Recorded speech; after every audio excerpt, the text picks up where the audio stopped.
शिव बाबा याद है ना। ओम शांति। सुनते हैं आज 29 अप्रैल 71 के अव्यक्त बाप दादा के मधुर महावाक्य। आज की अव्यक्त वाणी का टाइटल है बेहद के पेपर में पास होने का साधन। आज की मुरली में बाबा ने स्कूल की पढ़ाई कौन सी और यूनिवर्सिटी की पढ़ाई कौन सी है, बड़ा सुंदर स्पष्टीकरण दिया।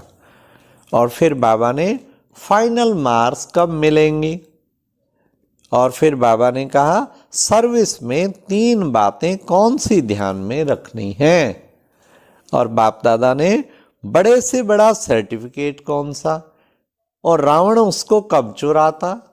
तो आइए सुनिए बेहद के पेपर में पास होने का साधन, 29 अप्रैल 71 की मुरली। आज भट्टी की समाप्ति है, वह भट्टी के प्रैक्टिकल पेपर का आरंभ है। अभी आप कहाँ जा रहे हो? पेपर हॉल में जा रहे हो या अपने अपने स्थानों पर जा रहे हो? जब पेपर हॉल समझेंगे तब प्रैक्टिकल में पास होकर दिखाएंगे।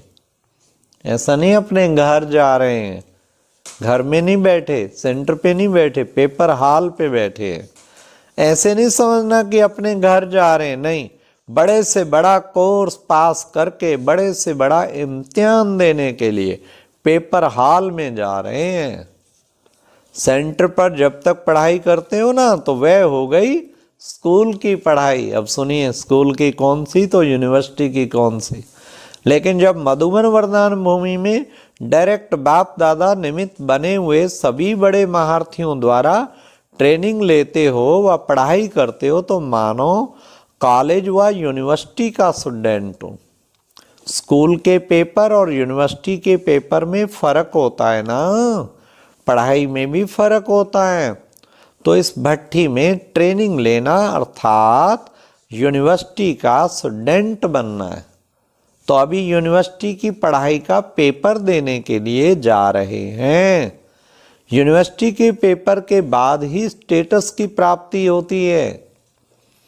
ऐसे ही भट्टी में आने के बाद जो प्रैक्टिकल पेपर में पास हो निकलते हैं उन्हों को वर्तमान और भविष्य स्टेटस और स्टेज प्राप्त होती है। तो ये कॉमन बात नहीं समझना। भले पहले सेंटर्स पर पढ़ाई करते हो और पेपर भी देते रहे हो, लेकिन ये यूनिवर्सिटी का पेपर है। वाह क्या सुंदर बाबा ने क्लियर किया। यूनिवर्सिटी, सेंटर, कॉलेज बाप दादा द्वारा तिलक व छाप लगाने के बाद अगर कोई प्रैक्टिकल पेपर में फेल हो जाते हैं तो क्या होगा? क्या होगा अब सुनिए। जन्म जन्मांतर के लिए फेल का दाग रह जाएगा। इसलिए अगर कोई भी फेल होने का संस्कार व अपनी चलन महसूस होती है तो आज के दिन सुन लो, आज के दिन में वह रहा हुआ दाग व कमजोरी की चलन व संस्कार मिटा कर जाना।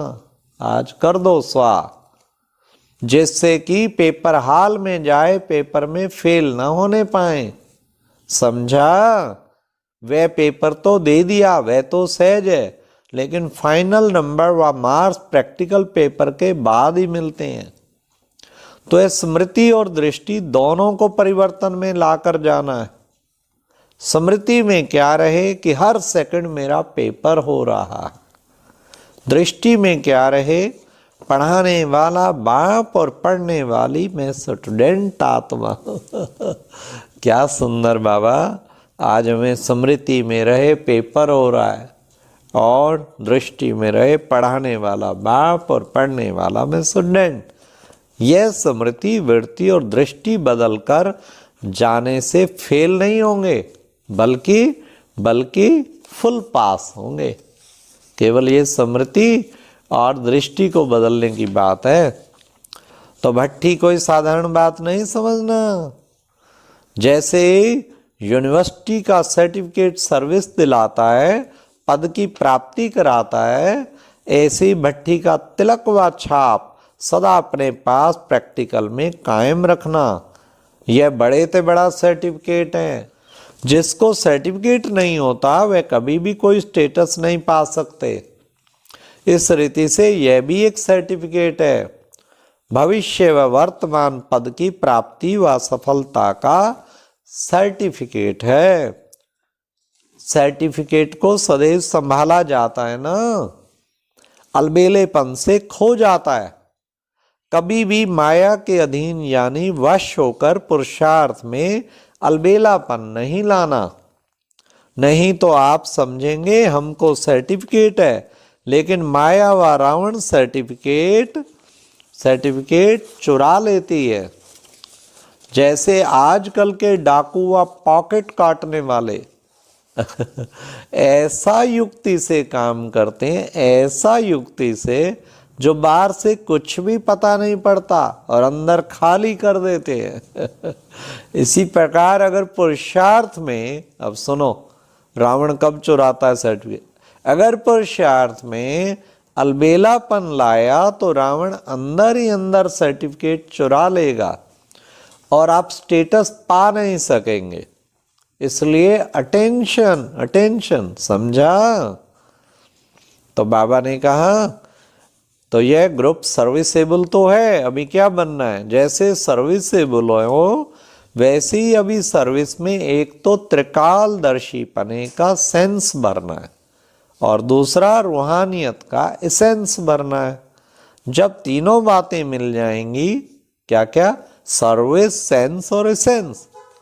एसेंस सूक्ष्म होता है ना, तो ये रूहानियत का एसेंस और त्रिकालदर्शीपन का सेंस भरने में सर्विसेबल के साथ साथ सक्सेसफुल हो जाएंगे। बाबा ने कितना सुंदर बताया। फिर बाबा ने कहा सेफ्टी का साधन ढूंढते हैं ना, क्या?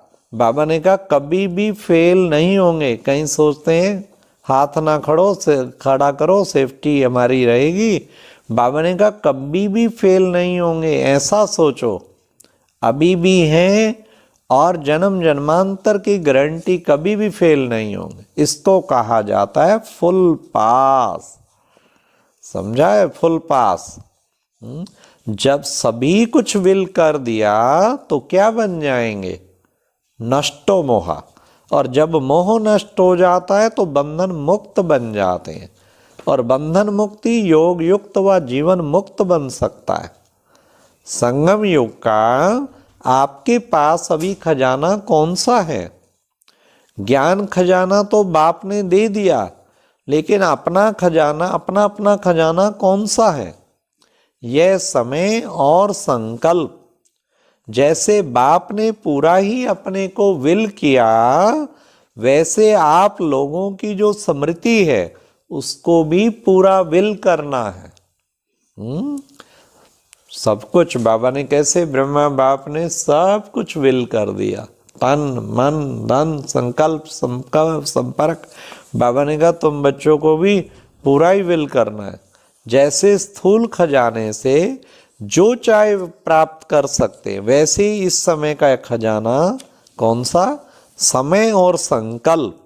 इसमें भी आप जो प्राप्त करना चाहो वह इन्हीं द्वारा प्राप्त कर सकते हो। सारी प्राप्ति का आधार संगम युग का समय और श्रेष्ठ स्मृति अर्थात याद है। यही तो खजाना है ना, इसको ही विल करना है। पूरा ही विल करके जा रहे हो या कुछ कुछ जेब खर्च रखा है? आई वेले के लिए थोड़ा बहुत कोने में छिपा कर तो नहीं रखा है, जेब बिल्कुल खाली है। तो वंडरफुल। कुमारों ने एक गीत बाबा को सुनाया, और गीत कौन सा था? गीत बड़ा इंटरेस्टेड था। कौन सा? आजकल तो मधुबन का हर कोना खाली नहीं है। गीत बड़े प्यार का गाया, क्योंकि ब्रह्मा बाप अव्यक्त हुए 69 में। मधुबन में बाबा आप चले गए तो कोना कोना खाली हो गया है, कोना कोना आपको पुकार रहा है। ये बाबा का गीत सुनाया तो बाबा ने उसका उत्तर दिया। गीत था बहुत मोहित करने वाला। तो बाबा ने क्या उत्तर दिया? आजकल तो मधुबन का हर कोना खाली नहीं है, लेकिन हर स्थान पर तारों की रिमझिम नजर आती है, क्योंकि ब्रह्मा बाप जब अव्यक्त हुए तो बहुत वृद्धि हुई, फिर तो मधुबन भरा ही नजर आता रहा। तो बाबा ने कहा मधुबन के हर कोने में तारों की रिमझिम नजर आती है, तो खाली क्यों कहते हो? जब सूर्य व्यक्त से अव्यक्त होता है तब तारे स्पष्ट दिखाई देते हैं। क्या सुंदर बाबा उत्तर देते हैं। तो बाप व्यक्त से अव्यक्त हुए विश्व के तारों की रिमझिम दिखाने के लिए, तो खाली क्यों कहेंगे? स्थूल सूर्य को कहते हैं अस्त हो गया, लेकिन ये ज्ञान सूर्य व्यक्त से अव्यक्त रूप है, लेकिन सितारों के साथ है। साकार रूप से सदा साथी नहीं बन सकते।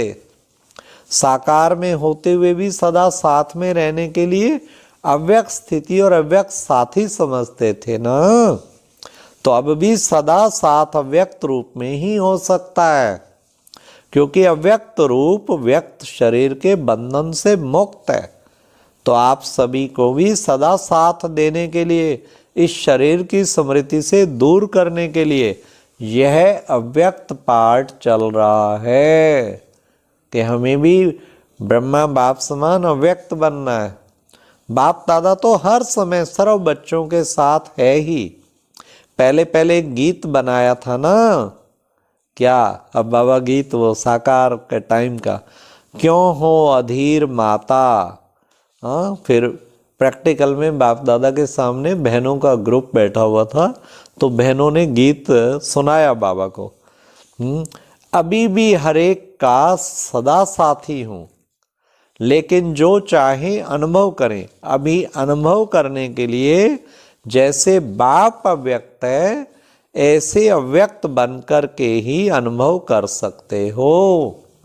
यह अलौकिक अनुभव करने के लिए सदा व्यक्त भाव से परे, व्यक्त देश की स्मृति से उपराम अर्थात साक्षी बनने से ही हर समय साथ का अनुभव कर पाएंगे।